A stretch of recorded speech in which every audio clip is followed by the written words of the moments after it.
All right, so looking at the do now, we're going to use the information below to write an equation, and then create an arrow diagram to go ahead and represent that on a number line.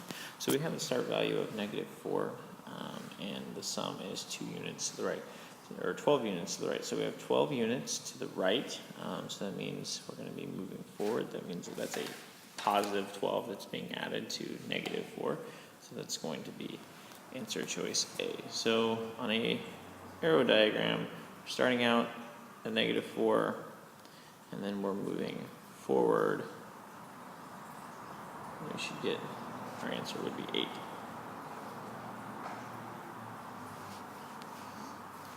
All right, given the expression 67 plus -35, can you determine without finding the sum, the distance between 67 and the sum? So what we have here is we're finding the distance between 67 and wherever it ends up. That distance is going to be whatever change is made to that 67. And so we can see the change being made here is -35 being added on. So that's going to be a 35 unit change. So these ones that say 32 are definitely a no-go. And since it's negative, that means it's going to be making a change to the left. That's going to be answer choice D. Modeling our answer on a number line.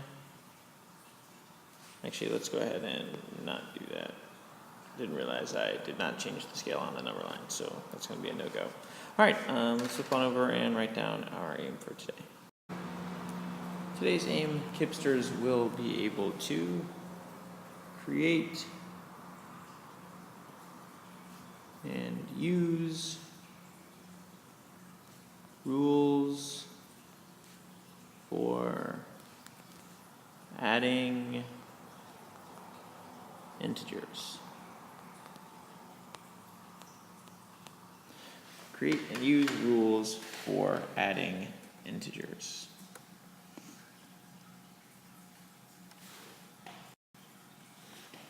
Okay, so to think about this and how we're going to be able to create rules, we're going to go ahead and look at some easy examples that we can draw on a number line, and then we're going to see how those arrow diagrams that we draw on the number line can help us create some rules that are more general for all things and won't require us to use a number line. So looking over here, we're going to start with this one is 3 plus 5, so we have a number diagram, 3, and then plus 5, so that's moving to the right. So we're moving to the right, and then we're moving to the right again. And generally, what we can think of is our answer is the arrow that can replace the entire thing. All right, so how long is the arrow that represents 3? Well, it's 3 units, and it points to the right. How long is the arrow that represents 5? Well, 5 units, and it also points to the right. What is the sum? Well, the sum we can see is 8 if we look at our number line. And if you represent the sum using an arrow, how long would the arrow be and what direction would it be? So when we looked at it, we actually made that arrow already up here. It's 8 units long, and it's also to the right.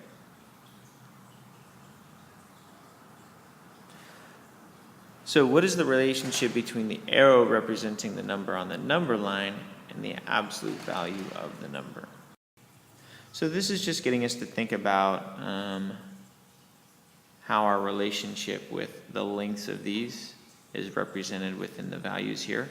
And so it's trying to get us to think about the fact that the length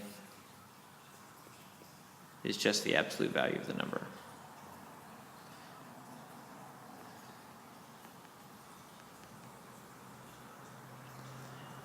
And that's going to be a really important idea when we start discussing rules for this, because we're going to see different things happen when things are positive and negatives. The length is the absolute value. All right, do you think that adding 2 positive numbers will always give you a greater positive number? So that's just a thought question. Think about that. Adding 2 positive numbers will always give you a greater positive number. So if I think about this, And I just kind of think about this generally on a number line. This is 0, and I have some number a, and I add another positive number, that's always going to start on that tail, and it's always going to take me more positive. So if I add a and b, it's always going to give me a positive number. So this diagram is one way to explain that. In words, we might say, yes, if it's too positive,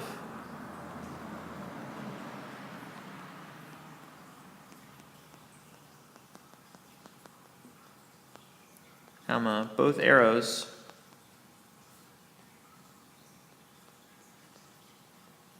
will take us more positive.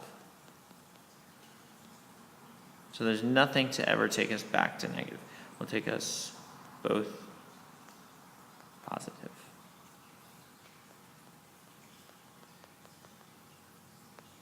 All right, and that's just thinking about the idea. We have two positive numbers. Both of them are taking us in a positive direction. And so there's nothing to bring us back to the negative. Okay, so looking at this one, represent the sum of -3 plus -5. So here we have a similar idea in that we are talking about adding two numbers that have the same sign. They're both negative here. So we're going to look here. We're going to go ahead and plot this. So we have a -3, so our arrow is moving to the left, and a -5, so our arrow is moving to the left. And if we wanted to replace that with a single arrow, we'd end up over here with -8. All right, so how long is the arrow that represents -3? Obviously, we can see that it's 3 units long. That's asking us for the absolute value. That kind of goes back to that question that we asked earlier, coming back over here. The length is just the absolute value. Okay. Which direction does it point? Now, this gives us our direction because it's negative. We knew that it pointed to the left. How long is the arrow that represents 5? -5. The absolute value is 5. What direction does it point? Because it was negative, it pointed to the left. And what is the sum? Well, the sum is this arrow down here, or we can see that that also is represented by where we ended up, which was -8. If I was to represent the sum using a single arrow, like we did there on the bottom, how long would it be? Well, it would be 8 units long and point to the left. Do you think adding two negative numbers will always give you a smaller negative number? Why? Okay, so this is where we need to be careful when it says a smaller negative number. Remember that the more negative you get, the smaller you get. So if we draw this on a quick sketch on a number line, and we have one negative number, we'll call this -a, and we have a second negative number, let's call this -b. Those are both always going to be taking us into the negative space. So we can see the same idea that we had with the positives that we are adding together, except in this case, both are taking us in the negative direction. So there's nothing that could ever take us back to positive. So we could write a generalization that yes,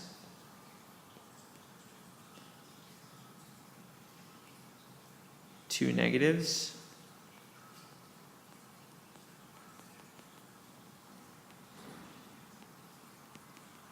will always take us left with nothing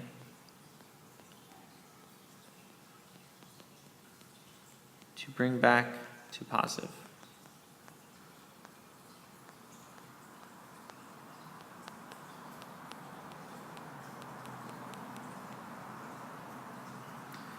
So what do both examples have in common?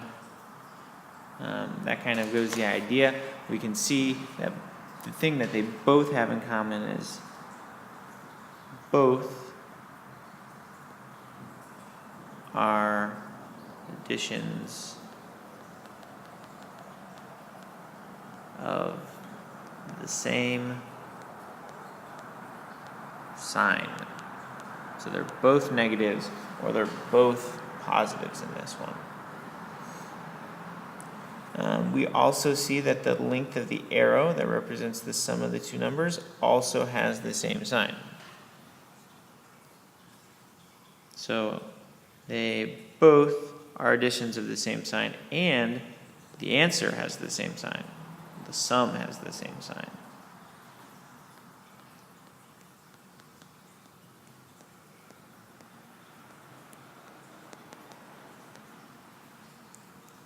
All right, so what's our rule? Let's go back and look at this. When we look at our two diagrams here, we see that when it's positives, that they're both going to be moving in the same direction. They're both going to remain positive, and then we end up adding those absolute values together because they're both moving in the same direction. Same thing over here.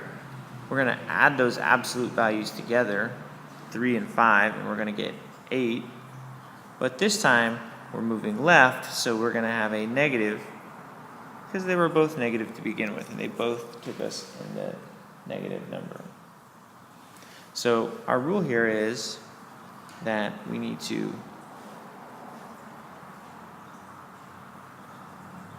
add the absolute values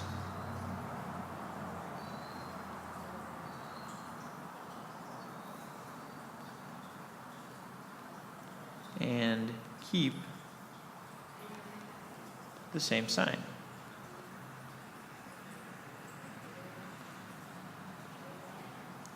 And so anytime you really need to think about this, you can think about just these two diagrams here. With any general rule, we can see that if it's two positive numbers, they're both going to be taking us in the positive direction. It's just going to make it longer and longer. Same thing here. Taking us in the negative direction and making it longer and longer. So conceptually, even without the rule, we should be able to make sense of that. And that's kind of the important piece there. Okay, so now we're going to move on to a different problem. And this one looks different. What's different about this problem? Hopefully you have identified in this particular problem they don't have the same sign. We have a positive and a negative number. So we're going to see if there's a different rule, because the only rule we've talked about so far is when they have positive and both positive or both negative values.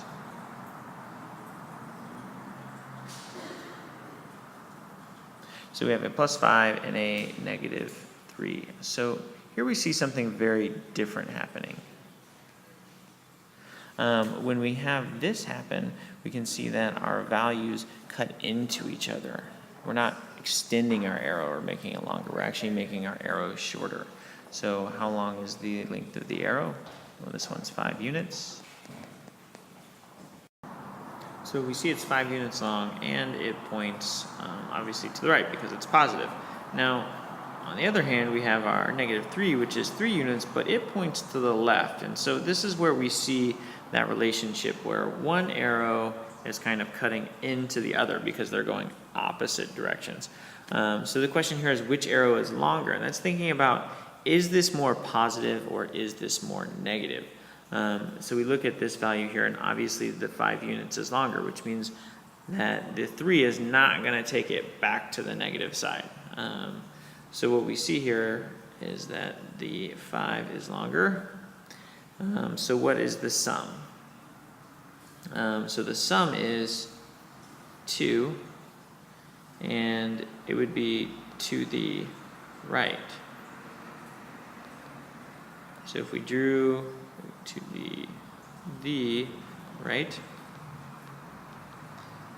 if we drew an arrow here to represent the sum, it would just be 2. So it'd be 2 to the right. So here we have another example where we have 4 plus -7. We're going to represent this one on number line. So again, we have a 4, and we have a -7. Nope, way too far. Can't count. And a -7. 1, 2, 3, 4, 5, 6, 7. So on this particular one, we can see that we have 4, and then we have -4 would bring us back to 0, but we also have some extra negatives. So this we see is going to end up with a negative answer. So when we look at this, what is the relationship between the length of the arrow representing the start value and the added value?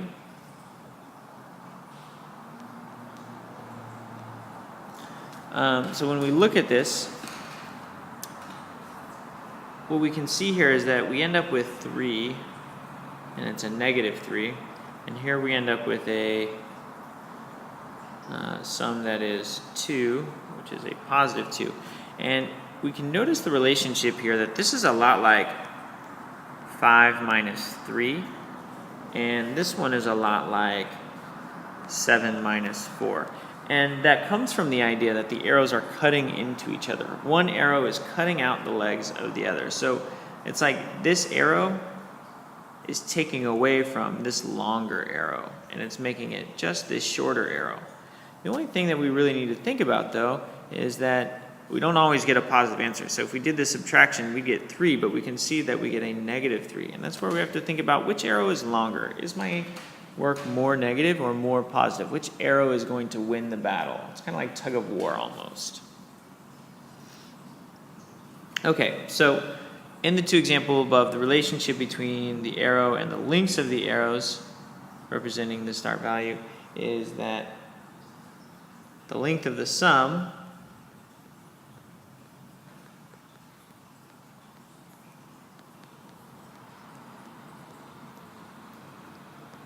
is the difference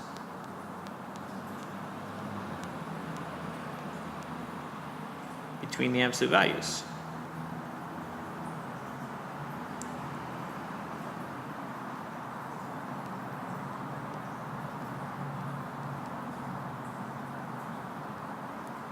And really, when we think about that visually, going back again to our examples here, and we see this is the difference between the two, this space, and that's the length here, okay, 3.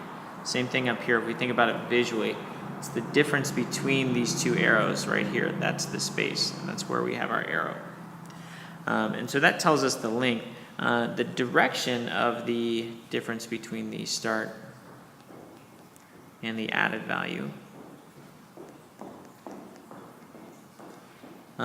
represents the sum.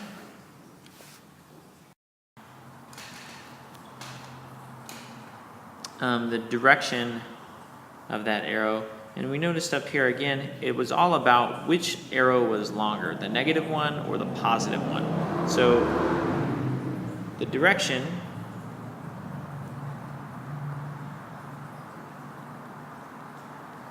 of the sum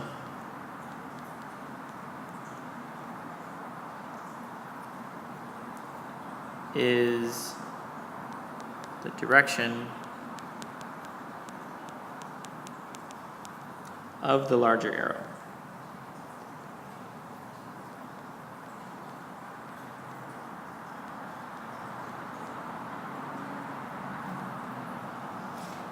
So finally, we can kind of use this to come up with a rule here that with different signs,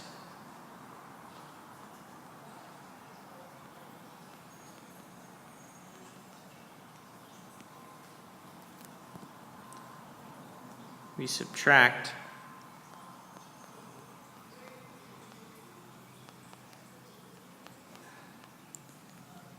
the absolute values.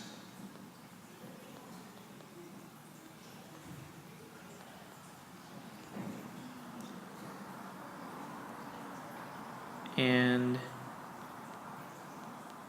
take the sign of the larger value, or the larger arrow.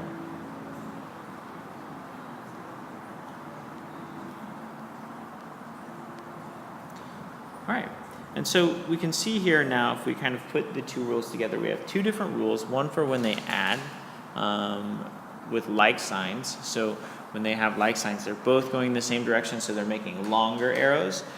Therefore, we end up adding the absolute values. And when they are opposite signs, the arrows are cutting into each other, so they're making a smaller arrow, so we subtract the values. And that's kind of the main way to think about it. It's hard to memorize these rules sometimes, but if you think conceptually about how the arrows are interacting, then you'll be able to create that rule or think about that rule on your own. So go ahead and pause for a moment. Come on over to the other side and let's see if we can look at this. The first thing that we're being asked to do is we're being asked to decide whether these are positive or negative without even calculating. So I want you to go ahead and do that for each of these. And then on the second part, you're going to find the sum. And then down here on the bottom, it asks you to circle the integer with the greater absolute value and decide whether the sum will be positive or negative without actually doing the work. And then on the bottom, it actually wants you to find the sum. So again, make sure that you're paying attention to your signs there. So go ahead and do that, and we'll come back and check in a few minutes. If you're watching the video, go ahead and pause now. All right, so now that you've done your work here, we can see that these are going to be two negative arrows. They're both going to be pointing in the negative direction, making a longer negative arrow. These are two positive values, so they're making two positive arrows, both moving in the positive direction, so making a longer positive arrow. Two negatives, again, two negative arrows, making a more negative number. Two negative numbers, again, two negative arrows, making a more negative arrow. We have three positive numbers, so all of it's moving in the positive direction. So we have three positive arrows, all moving forward. So that's going to keep us in the land of positivity. And here we have two negatives, so we have two negative arrows, both moving in a negative direction, so keeping us in the negative direction. All right, finding the sum, we have two positive values, which means that they're going in the same direction. I'm going to add them together. They're both positive. They're both moving forward, so it's going to stay positive. Two negatives. Again, I'm going to add the absolute values because it's two negatives. If I think about this like on a number line, it's like one arrow and one arrow. So it's making it more negative, adding them together. But it's making it a negative 20, so that's really important. Signs are going to be really important from here on out. Same thing, we have two negatives, so it's going to fit the same situation over here. Adding them together is going to give me negative 82. Again, two negatives, so two arrows moving in the negative direction. It's going to give me negative 328.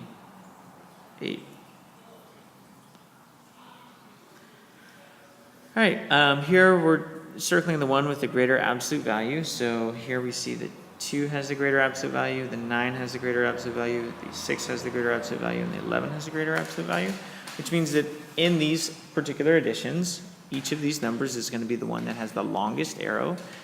All of these additions we can see have opposite signs.